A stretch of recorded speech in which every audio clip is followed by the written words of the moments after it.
يا بني اركب معنا ولا تكن مع الكافرين قال سآوي إلى جبل يعصمني من الماء.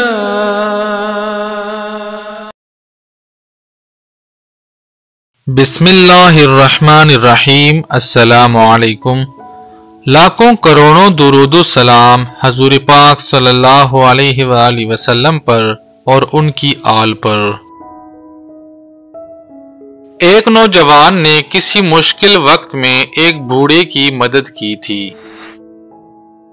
گردش زمانہ سے یہ نوجوان کسی سنگین جرم میں گرفتار ہو گیا اور اسے قتل کی سزا سنا دی گئی۔ سپاہی اس کو لے کر مقتل کی طرف روانہ ہوئے تو تماشا دیکھنے کے لیے سارا شہر امنڈ پڑا۔ ان میں وہ بوڑھا بھی تھا۔ اپنے محسن نوجوان کو اس حالت میں دیکھ کر اس کا دل زخمی ہو گیا اور وہ زور زور سے دعائی دینے لگا کہ اے لوگو، ہمارا نیک دل بادشاہ فوت ہو گیا۔ افسوس صد افسوس کہ آج دنیا تاریک ہو گئی۔ سپاہی اور دوسرے لوگ یہ بری خبر سن کر غمزدہ اور پریشان ہو گئے اور اس نوجوان کو وہیں چھوڑ کر شاہی محل کی طرف بھاگے۔ بوڑھے نے فوراً نوجوان کی زنجیریں کھول کر اسے بھگا دیا اور خود اس کی جگہ بیٹھ گیا۔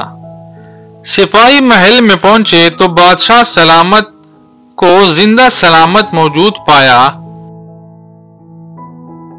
کھسیانے ہو کر واپس آئے تو نوجوان کی جگہ بوڑھے کو وہاں بیٹھے دیکھا۔ اسے گرفتار کر کے بادشاہ کے سامنے لے گئے اور سارا قصہ بیان فرمایا۔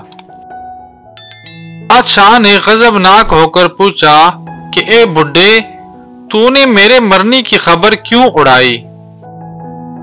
آخر میں نے تیرا کیا بگاڑا تھا؟ بوڑھے نے ہاتھ باندھ کر عرض کی کہ جہاں پناہ، میرے جھوٹ بولنے پر آپ پر کوئی آنچ نہیں آئی، لیکن میرے محسن نوجوان کی جان بچ گئی۔ فلاں وقت اس نے میری دستگیری کی تھی، آج اس کو مصیبت میں گرفتار دیکھا تو انسانیت اور جوان مردی نے تقاضا کیا کہ اس کی مدد کروں، اس لیے میں نے یہ حیلہ اختیار کیا۔ بادشاہ یہ قصہ سن کر ایسا خوش ہوا، نہ صرف بوڑھے کو انعام دے کر رہا کر دیا بلکہ اس نوجوان کو معافی کا حکم بھی صادر کر دیا۔ نوجوان قید سے نکل کر ادھر ادھر جان چھپاتا پھرتا تھا۔ کسی نے اس کو معافی کی خوشخبری سنائی اور پوچھا کہ تیری جان کیسے بچ گئی؟